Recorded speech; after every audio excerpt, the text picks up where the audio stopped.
Well, hi everybody. It's meteorologist Joe Chaffee and meteorologist Joe Rayo on the Joe and Joe Weather Show. And Joe, this is a very special night. Do you know why? Why is it a special night? The last day of June. Even more special than the last day of June. More special than the last day of the second quarter. Okay. More special than the fact that about half the year is done. Do you know what starts tonight? What starts tonight? I'm afraid to Well, ask. if I do it correctly, the Joe and Joe Weather Show is going to have its first podcast tonight. So Oh, if really? yeah, so we're going to take this show and we're going to put it up in a podcast. So this way, when you're driving, you can listen to the show. When you're uh, out walking or running, you can listen to the show. So it might work. I'm hoping I do all the technical things right. So far, so good. It'll probably show up a little later this evening, but at this time tomorrow, I'll have all the details so that this way you can, if you miss part of the show or you want to, maybe as I said, you're in your car, you're driving home from work or driving to work, you'll be able to listen to this on your Bluetooth on your car, which is so cool. I have one This of would those be great. Bluetooth things now, Yeah. so I'm inspired.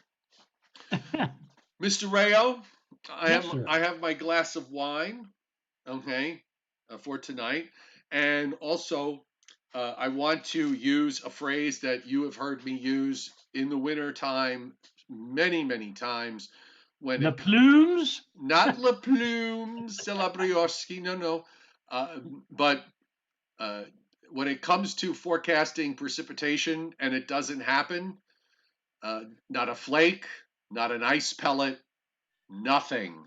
There is a boilerplate where I am right now over Long Island, and I had friends of mine tell me today that up Route 83, which is not that far from where I am at all, at one point it was torrential downpours on one side of Route 83 and nothing going on the other. I mean, Well, it was that variable, and it was once again all around me, but here nothing. it happens. It happens. We had a couple of downpours here, and at one point I really was pounding on down. But right now, looks like it's nice and sunny. That's the way the summer goes. Tim wants to know rainbows forming during a thunderstorm. Well, that depends on where you are in the thunderstorm and the sun angle. Usually, it's when the thunderstorm's pulling out and the sun's rays are coming in at just the right angle that you wind up getting a rainbow. Doesn't happen often. Sometimes you could get double rainbows, which are rare, but I've seen those. Those are quite fun. But you got to have everything just so. You know, the time of the day makes a big difference. Positioning makes a big difference. It's a very random act that Never can see occurs. a rainbow between about 10 o'clock in the morning and 2 o'clock in the afternoon because the sun is much too high. You always see the rainbow immediately opposite to the sun. But if you're looking, let's say, at noontime for a rainbow, you'll have to look down because that's where the rainbow would theoretically be. In the puddle. Yes.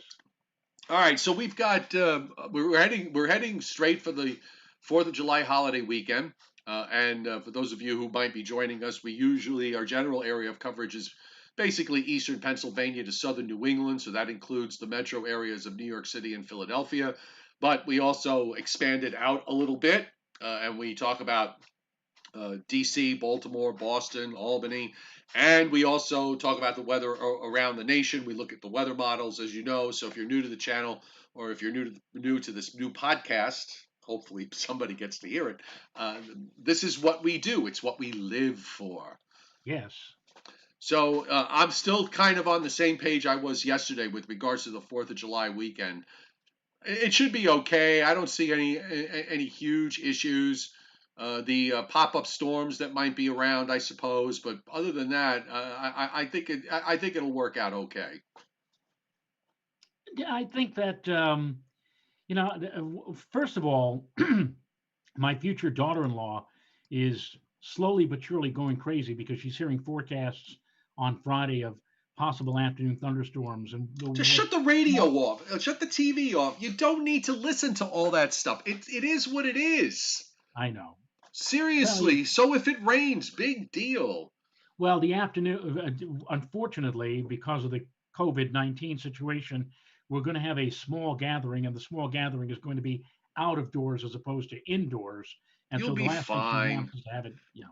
You'll be fine. They have those big over, those tent things. So if it's a deluge, the water will be coming down on either side. You get a creative enough photographer, you can have them take shots that make it look like they're standing in a waterfall. It'll be a thing of beauty. Always something to be remembered. I think that as far as the weekend is concerned, I would just throw in the chance for a late day thunderstorm on any one of the three weekend quote weekend days. It's not going to be a washout, and No, it's not at all. not Not at at all, all. you know. But you got to throw in because the humidity is going to be just high enough, and the heat is going to be just high enough, and Yeah. there might be just enough, turbulence out there to cause a rumbler or two. But as you pointed out, Joe, they're so localized. I mean, you could have a heavy downpour in one spot, and five minutes down the road, there could be nothing at all. So Right. we'll see. For even if you do wind up seeing a shower or a thunderstorm, 95% of the time it's going to be rain free, so you'll be fine. What do you Uh, think of this? What do you think of this game plan? Macy's is saying instead of one grand spectacle, they're going to go and do fireworks displays, which are going to last all of 5 minutes in in random each places where they're in not random telling places, anybody because they and don't they're want not people going to to tell gather. anybody. You know what? Make a list. Somebody ought to make a list of all the strange things that have been going on this year. I mean, really, one by one, from the most obvious to the most, the most innocuous, and just write them down because a lot of this it just gets weirder and weirder by the day. And we've got one of the things I've been kind of struggling with is trying to verbalize the fact that we have a 3-day holiday weekend, but most people still not either they're working from home or they're not working. And I'm not trying to make light of the fact that you might not you might be out of work. That's the farthest thing I'm doing here. But in terms of the holiday weekend, where do you go? The beaches are open, but you're supposed to do social distancing at the beaches. I don't know how you're going to pull that off. Right. They, one of the things they're doing here on Long Island in the parking lots is they've cut the number of spaces available, and then I don't understand why. I guess I do and I don't, but the cars are in every other space. They got cones in every other space, so the cars are separated. So they're social distancing. I guess because some folks just hang around their car if they're tailgating, it's to make sure they're all staying at least 6 feet apart. It's just the whole thing is just bizarre. It's just a strange. This is a year that we'll go back and look at it. They're going to go back and look at this 10, 15, 20 years from now and just shake their heads with everything that's happening. All right. All right, let's do some weather. Let's do it. Okay, and I got the watches and warnings map up across the United States. There are just a couple of pockets where we have stuff going on. There's flash flood watches and a number of flash flood warnings tonight in parts of southern Illinois, southern Indiana, Kentucky, southwest Ohio, on up into eastern Missouri, as they've been getting heavy rains yesterday and getting it there again today. Heat advisories in the southern plains and into Texas. There's breaking news. It's hot in the southern plains and in Texas in the summertime. We have bone dry conditions with red flag warnings up North Texas into western Oklahoma, northeastern New Mexico, southern Colorado, parts of Utah, and also southern Nevada. There's an amber alert of some kind for the whole state of Montana. I didn't really look to see what that was about. And we've got flash flood watches in parts of North Dakota, South Dakota, and Nebraska. That's our area of severe weather risk tonight. The Storm Prediction Center, slight risk. Dakotas to Nebraska, western Iowa, western Minnesota. We've got a sliver of marginal risk from southern Illinois and southeastern Missouri, southeastward to Georgia and northern Georgia and South Carolina. But I think most of the problems there are going to be more toward heavy rain rather than gusty winds and hail, but there might be the isolated severe thunderstorm in the mix. And we've got a narrow sliver of marginal risk in central Texas. Otherwise, uh, SBC sort of showing this area of general thunderstorms from Maine down to Florida, with a little cutout there around the Great Lakes where they have nothing indicated. And to review, over the next couple of days, day 2, which is Wednesday into Thursday, we have a marginal risk from Missouri southeast to northern Mississippi, Alabama, Georgia, and South Carolina in marginal risk. A small portion of northern Minnesota, an area in central Montana, northwest Wyoming, northeastern, actually southeastern Idaho. And day 3, which is going to be Thursday into Friday, we have a marginal risk in central and northern New England.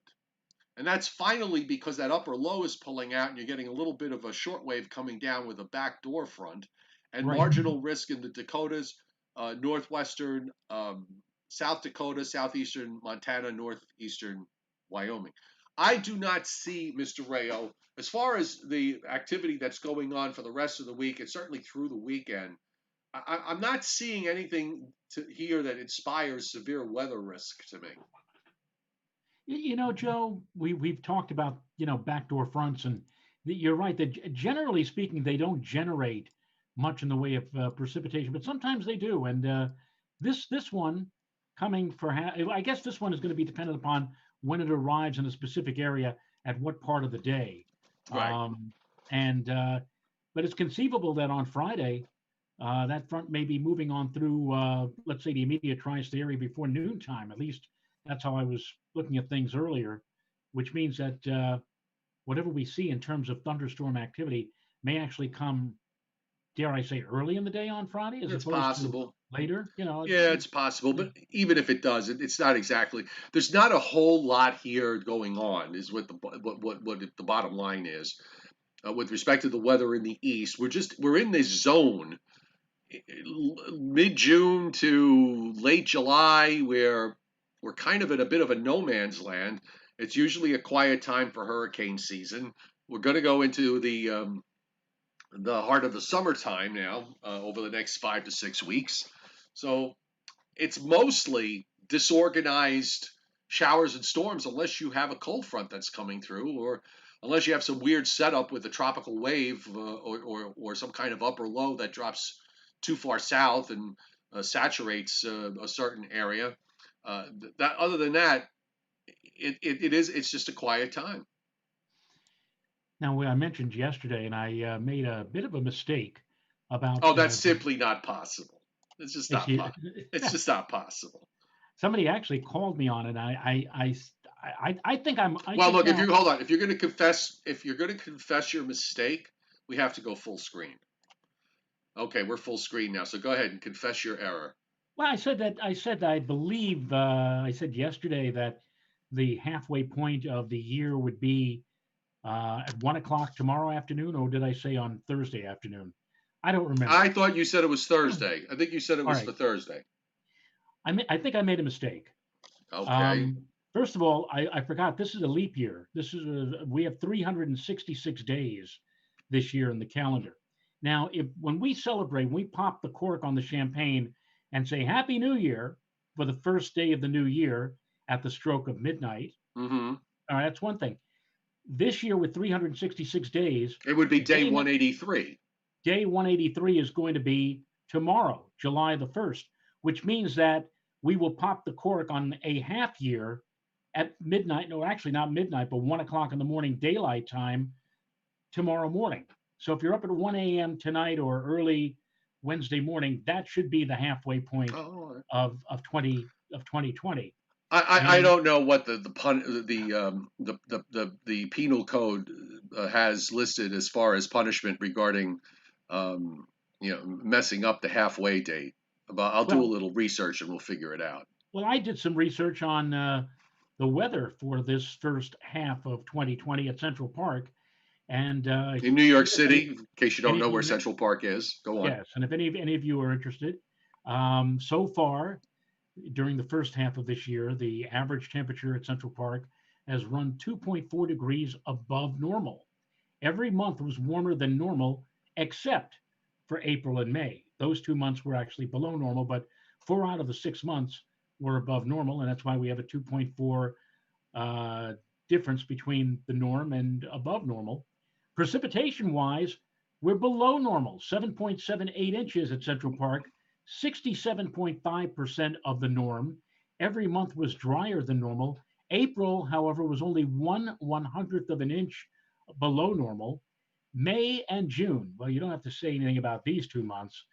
They have been unusually dry. 3.41 inches at Central Park combined for both months. Really? May alone sees 4.19 inches at Central Park. June sees 4.14, and yet these 2 months, May and June combined, have only seen 3.41 inches over the last 61 days. And yet the general perception was probably that April and May were wet. So I'm just kind of wondering, is that locally just for the? I'd be curious to know if we looked at some random stations out 50 miles or so in all directions, would we come up with the same numbers? Or was Well, there a boilerplate over Central Park? I've had 4 consecutive days of rain now. Right. Going back to Saturday. Saturday I had like 8 tenths of an inch. Sunday I had like 3 tenths of an inch. I think yesterday and today I've had another couple of tenths of an inch. So it has been wet. I probably picked up more rain in this last 4 day period than some areas have picked up over the last month. So it all depends, I guess, on where you are. And Hmm. look, Well, you've had hardly anything, right? The last 4 days. Uh, no, yeah, I literally could count the drops. And it's been all around me too, especially to the east. There have been some really powerful cells with some heavy rains east of here, and also west of here. But as I mentioned earlier, there's a boilerplate over where I am Right. on the north shore of Long Island. And Bill William Uber, who's on the board, the chat board tonight, and he lives a stone's throw away from where I am. He could probably take pictures of the 6 drops of rain with his phone that fell over at his house over the last 2 days because he's under the same boilerplate. And Well, one meanwhile, last one last point that we must mention for the first half of 2020: snowfall. And in terms of snowfall, Central Park 18.4 inches below normal, 11.1% of normal, except for now. This is weird. Except for June, it has snowed in New York Central Park in every month. There was 2.3 well, we inches in had January. snow. We had snow at the beginning of May. Right. Well, we had 2.3 inches of snow in January, and then just a trace in February, March, April, and And yes, as May. you just mentioned, May. So, It was a winter for winter weather lovers here in the snow weenies. They probably didn't want a reminder that uh, of how the paucity, as you put it, of snowfall. well, we did. It was We did paucity. indeed. There was paucity, all right. All Yes. right. Speaking of, goes just talking about the rain. WPC on their 7-day rainfall is going a bit bonkers with rain in the Gulf states and the southeast. Now, there is going to be a little bit of there's a short wave that's going to be dropping through the southeast with a surface low that may form and then move northeastward off the coast. And I didn't look at the European. We'll take a look at it on the air. The GFS earlier was wrapping up a nice little low out in the ocean. Probably could guess that maybe it could become something tropical or subtropical, but we'll leave that to the Hurricane Center because we're talking days away anyhow, and nothing that's going to have some impact. Here in the Northeast, and again, this is going to depend on where the showers line up, particularly as you go further south. A bit more widespread rain up in Maine, New Hampshire, Vermont, and Massachusetts, and northern Connecticut, on the order of about an inch to an inch and a half over the next 7 days.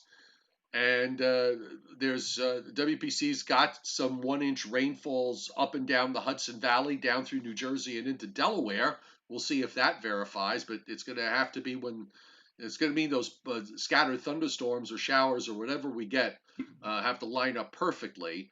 And we do have some heavier rains in a narrow band that run up through the middle Mississippi Valley, the northern plains. The west is fairly quiet except for the extreme northwest. The Gulf states, as we said, pretty busy. Florida, not too shabby with the rainfall there too over the next 7 days. Trying. Oh, I could have had a V8. Is that what you just had? I didn't see the bot. Yes, you did. He did Yeah. have a V8. Yes. Okay. Well, King size version. I'm a palm juice drinker. You drink V8. It's all good. Yes. Okay, so let's check out what's happening this evening. And I didn't get out of the 70s again today. It was nice. At least we had a lot of clouds this afternoon. And now, of course, when I want to bring up the temperatures and the dew points, there we go. The circle was going round and round and round. We had a lot of clouds up until about 5:30. Then the sun broke out wide open, and I happened to be outside. My God, the sun's rays were just strong, really strong. But most temperatures right now, it's up. It's low 70s by me, Joe. Even by you, low 70s. Dew points mostly low and mid 60s.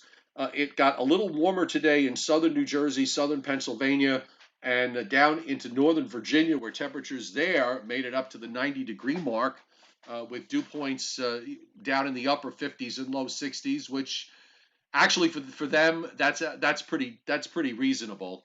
And then of course you go further south and you start to get into those dew points that were in the low 70s in North and South Carolina, and down into Georgia, and of course down into Florida.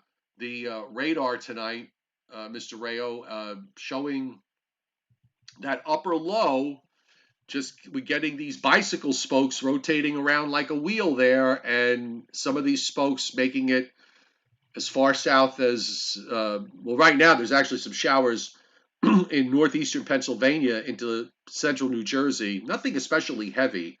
And there's another band coming down Hudson Valley, northern Connecticut. I think by the time that gets to me, that we should be near sunset, and this stuff is all going to start to fall apart in the next couple of hours, which is so typical of upper lows.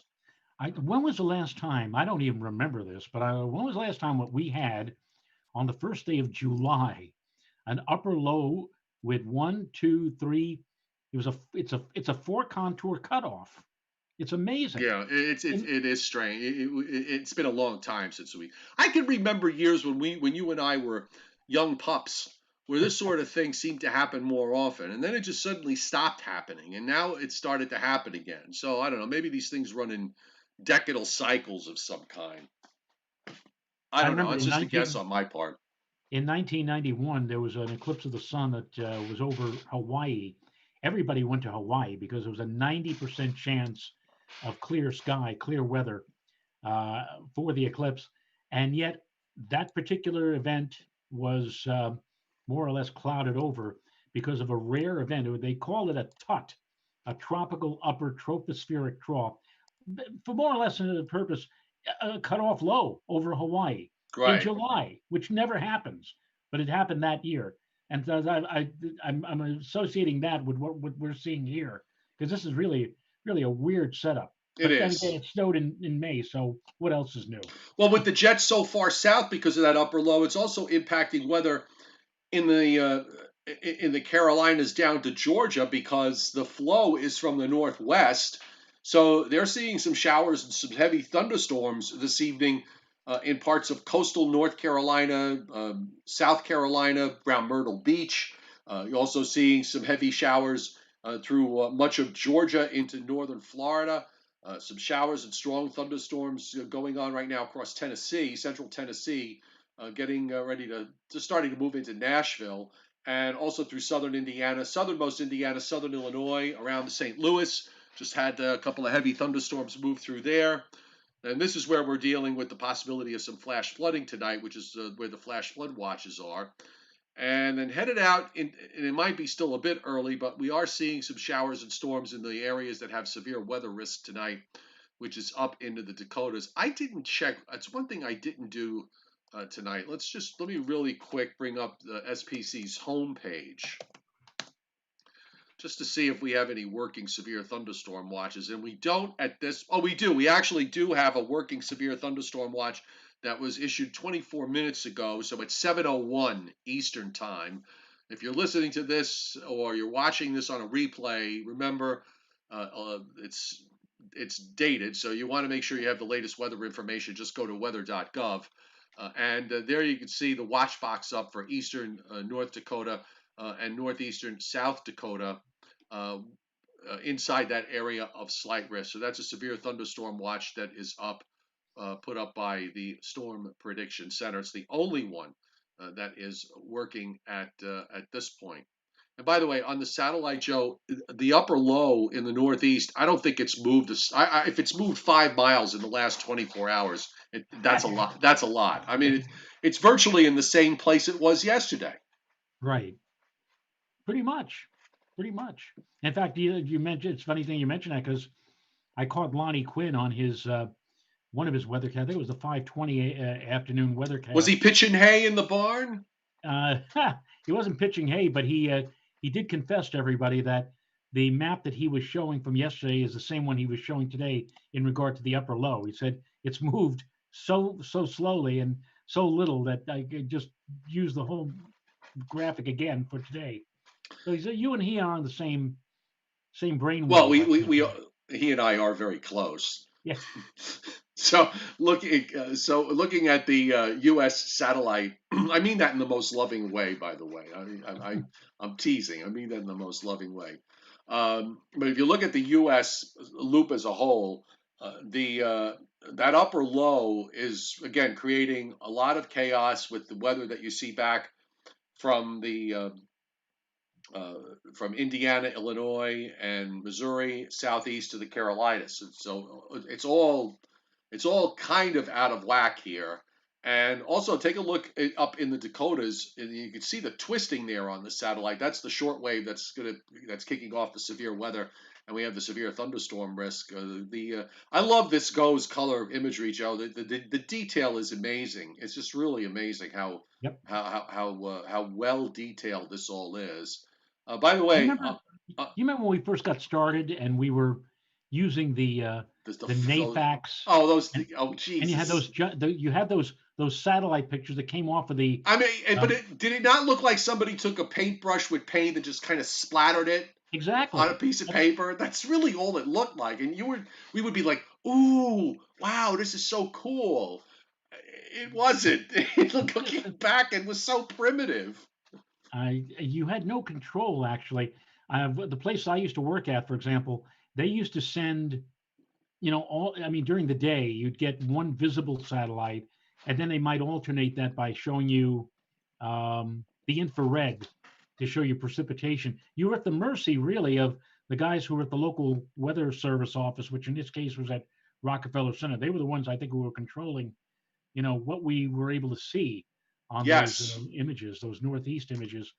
But now, of course, it's crazy. You could go online and get anything you want. And there's like 16 different options, I think, on the GOES Oh, it's satellite page. more. There's Yeah, more, yeah. and you could go look at the southern hemisphere too if you want. Um, I figured I might as well bring up the tropics and load this up. Looks like the dust is kind of thinned out now across much of the tropical Atlantic. I'm trying to maybe a little bit starting a new area coming off the African coast, but those two areas that did move off that were particularly dense, they've played themselves through. There are 2 week tropical waves in the Atlantic, in the tropical Atlantic. They're still pretty far to the south, not too far north of the equator. We have to wait for this area to migrate northward, which it will do at some point later in July or maybe toward the very end of July, beginning of August. So we will watch the progress of that. Otherwise, the rest of the tropics, there's actually more weather going on in the subtropics right now than in the tropics. There's all sorts of non-tropical weather off the southeast coast, out toward Bermuda, and out in the subtropical in the central Atlantic. But other than that, it is rather quiet. So let's review our weather dilemma, which is all about the upper low. And I'm going to bring up the full U.S. view because we have a deep upper low also in the western part of the U.S. that's lifting up into southwestern Canada. So upper lows on both coasts, upper high centered right over Lake Superior and Lake Michigan, splitting the two. And of course, now the upper low hangs around for one more day. So I'm thinking tomorrow's going to be just pretty much a wash, rinse, repeat of today. And Thursday, the upper low starts to open up and drop southeastward. So Thursday might be the one day where we wind up with more sun than anything else. and maybe only the odd shower or thunderstorm in an isolated spot. And then, of Correct. course, Friday, we're going to have to wait and see with this trough lingering off the East Coast, this little bitty backdoor coming through. You can see an upper low that's off the Georgia coast here, so that the bottom part of this trough is leaving a little bit of character there off the southeast coast. And Joe, going through the weekend, I mean, we're kind of on the edge of a northwest flow. There's a little short wave that seems to be approaching, I don't know, sometime later on Monday into early next week. Big upper high later next week builds up in Colorado, Kansas, and starts to strengthen. But I don't, there's going to be a big heat there later next week. How much of that heat gets here into the east? I don't know, but we're probably going to see temperatures 90s and over 100. I'm guessing if this is right in places like Kansas, Nebraska, into parts of Missouri and Iowa. But we're going to be more of a northwest flow here, so that might keep us in check in terms of how hot it'll get. Well, don't forget though. About a week or 10 days ago, it looked like this week would be a blistering spell of heat for And us. look what happened. And look what happened. One upper low. All it took was one upper low. Right. Right. That's well, that's the way it goes sometimes with long range forecasts. Yes. Actually, that's how it always goes with long range forecasts when you think about it. Here's your surface map tonight. We are, again, there's no revelation here. Tomorrow in the Northeast, it's those midday to late afternoon showers and pop ups. You see them there, they kind of flare up. Another day with some storms in the Southeast. In the Northwest and up into southwestern Canada, I'm seeing a little bit of dark blue there for some snow on some mountain range. And then we have Thursday evening, what looks like a rather interesting looking line of storms from central North Dakota down into Kansas that flares up. And then it flares up again on Friday, a little bit further to the west. But overall, here in the east, again, as we said at the beginning of the show, Joe, other than there'll be some storms maybe popping up on Friday, late morning to mid afternoon, and then small chance on Saturday, and again late on Sunday, some scattered pop-ups. Also, I'm looking at this thing off the southeast coast. You get this short wave that goes off the southeast coast. There's a little low that forms here. Got 1,002 low southeast of Charleston by Sunday evening with some convection. We'll have to see if the Hurricane Center talks about this over the next couple of days. But right now, in the tropics, we don't have no tropical cyclones forecast over the next 5 days in the Atlantic. In the Pacific, we have Tropical Depression 4, which is moving northwest at 2 knots. And I think it might be gone. Is it post-tropical now? Let's see. Hang on. I'll take what the Hurricane Center is doing with this. I think it might be post-tropical. Hang on. Yep, depression off the Pacific coast. Another one bites the dust. 4 depressions, 2 named storms so far in the months of May and June in the Pacific. Neither of them could get beyond minimal tropical storm, the 2 tropical storms, Amanda and Boris. And again, I will just point to the fact that the quietness of the Pacific is something that we should pay attention to as a possible hint of what the hurricane season may be like in the Atlantic, because when it's quiet in the Eastern Pacific, it's usually a rather robust season on the Atlantic side. But we'll have to wait and see. We got a ways to go yet before the Atlantic really kicks in. But it's kind of nice to see tropical cyclone activity not expected in the Atlantic for the next 40. It's always nice when it's quiet.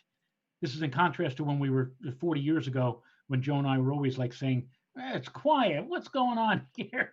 Right, Because exactly. we always wanted perennial or not perennial, but we wanted perpetual activity every single day. We wanted to watch. That's when we were young and innocent, and we didn't have to drive to get to work, and we had no responsibilities.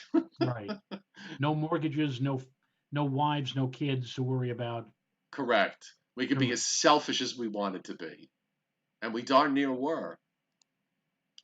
All right. So how about a little bit of? We'll do some Briller Jeopardy. Why not? So hang on 1 second there. Oh, I got to tell you, you're gonna love this. Uh, let's do Briller Jeopardy first, and then I'm gonna tell you my story. This is so actually it's quite exciting. Okay, so here we go. What was the highest and lowest temperature ever in July in Central Park? The highest and lowest? Yes, Okay, well, the highest temperature I think was 106. That was correct. that was July the 9th, 1936. Correct. You get double bonus points.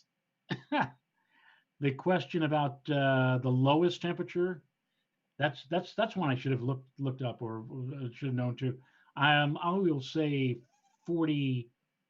Yeah, could it possibly got to 40? Yeah, I would say so. I'll say 49. I don't have a year, but I'll say 49. Well, 52 and 43 52 degrees in in 1943. 1943. Okay, what state has the most populous cities in the USA? California. That's that's the one I would come up with immediately. Um, Actually, the answer is Texas, which has Oh, three. yeah, biggest geographic. Yeah, Houston, Dallas, It's San Antonio. and San Antonio. You know, a lot of people don't think of San Antonio when they think of big cities. They think about Philadelphia, New York, Yeah, and yeah. those cities have grown. When I worked in South Texas, San Antonio was a nice small. Let's call it a small city. Okay. But it had, yeah, all that whole area has just grown. What was the number one TV show of the 1960s? Of the 1960s. Yes, Ah, Peyton Place, Bonanza. Bonanza. And by the Yep, way, we should mention too. I heard today Carl Reiner passed away today. that's very sad, and that's true. In fact, I put on my Facebook page, "Farewell, Alan Brady." Yes, We all knew him as Alan Brady. we sure did from the Dick Van Dyke Show from the 60s. Okay, so you have any for me? Yes. What was the first credit card diners club? Diners Club. First credit card. Oh, see, Scott, when you write to me and give me, don't merge. Don't. I mean, there is such space. He had what is the first credit card, and then he had right after the letter D, he had Diners Club. Right, it was Maureen's Kitchen. That was the Diners Club that they went to. All right, I'm going to read this very carefully. Who appeared the most on the cover of Sports Illustrated?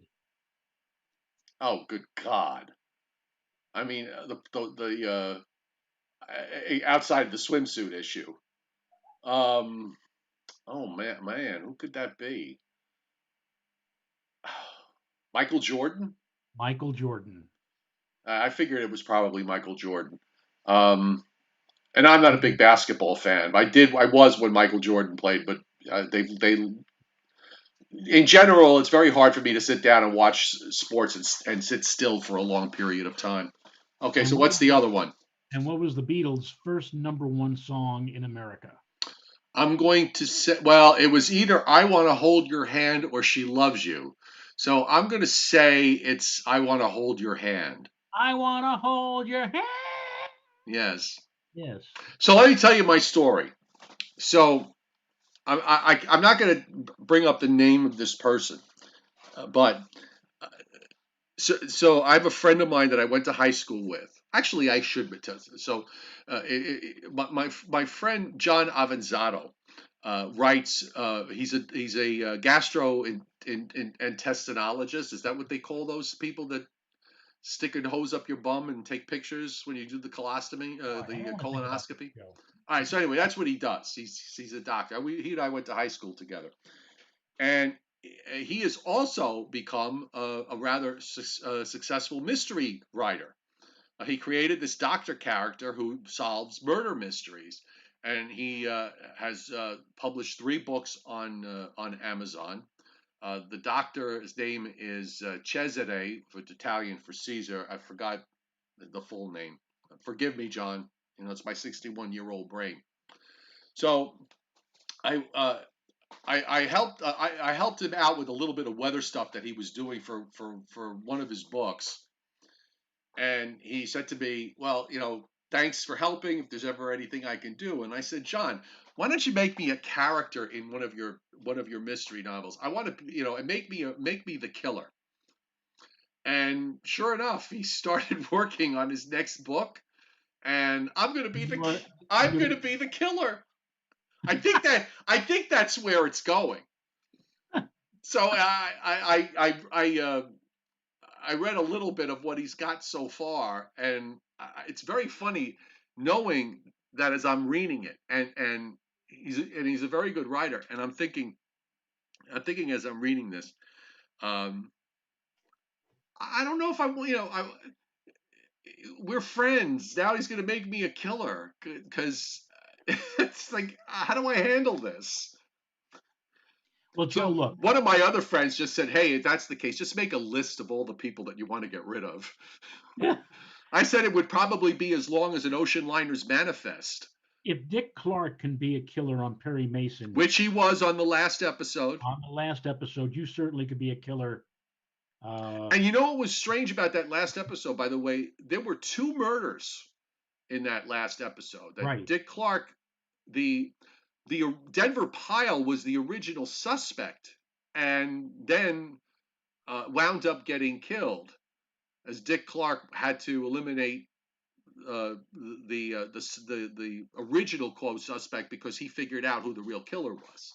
So that was kind of usually on Perry Mason only one bites the dust, but this was an unusual one because they had two of them bite the dust. So now in your new guise as a killer, Well, see, I got my serial killer look. I will tell you, Joe. Joe, there's going to be a weather theme going on with this, just to let you know. okay, Okay, all there's going to be a weather theme. See, now John is probing deep into my psyche, because as you know, I'm psychopathic. He's going to probe deep into my psyche and come up with some very interesting things, I'm sure. I have just been informed by somebody, not on the chat board, but through my Facebook page, that I am yet perhaps wrong. Not perhaps. That You're wrong again. I am wrong again on this whole subject about the first half of the year. We may That not have this resolved until the second half of the year is over. Okay, I so what's the deal now? the deal is that apparently it is not the start of the 183rd day. But It the is the end of end. the It is the end of the 183rd day. right, because there are 366 full days, so it would be the end of the 183rd day. Right. This is from Victor Eckhorn. He said, "I still would submit that the halfway point is at the end of day 183, which would leave another 183 days to go in the year." And another person, Aaron Brown. Aaron Brown is not that couldn't be the Aaron Brown, could it? Isn't Aaron Brown on CNN or my Well, thinking let's assume that it is. So we could say we have a famous person watching. I have no idea who Aaron on a Brown non is. on a non-leap year, halfway day would be midday July 2nd. July 2nd would be the 183rd day. So halfway through July 2nd, 182.5 days are complete. All right, so I will tell you what Google. I'm sorry I All brought right, this hold whole on. stupid thing up. Let's add Google to this. July 1st is the 182nd day of the year, or the 183rd day in leap years in the Correct. Gregorian calendar. Oh, 183 days remain until the end of the year. It is the last day of the first half of the year. The end of this day marks the halfway point of the leap year. so there you go. So I So, am defeated. so right. Totally. I tried to bring something up and thought I was doing a good deal, and instead I've gotten walked all over by In by, terms by in terms of Abbott and Costello, and they're off. The race is over. You lose. right. All right, so let's wrap it up tonight. His father was a mother too. Right, because sometimes a he can be a better mother than a she, Right. or something. I wrote it down somewhere. Okay, so it's Tuesday. It's only Tuesday. We have 2 more days to go because there'll be no Joe and show this Friday. So we'll be having Friday off and Saturday off, and we'll probably come back on Sunday unless something pops up at the last Unless minute. somebody shoots a firecracker or a Roman candle at my head or something, you know? Okay, so we'll see you tomorrow. Thanks everybody for being here. Appreciate it. Stay safe. Enjoy it. And again, as soon as I figure out where the links to these podcasts, I'm going to put them up on Patreon, on Discord, and also on Facebook. And I'll get Joe Rayo the link so he can put it up on his Facebook page. But just give me an hour to figure this whole thing out. Okay. It's a If lot shorter On time the than you other hand, if you're hearing have. this on the podcast, that's obvious that I have figured it out. So Right. anyhow, have a great night, folks.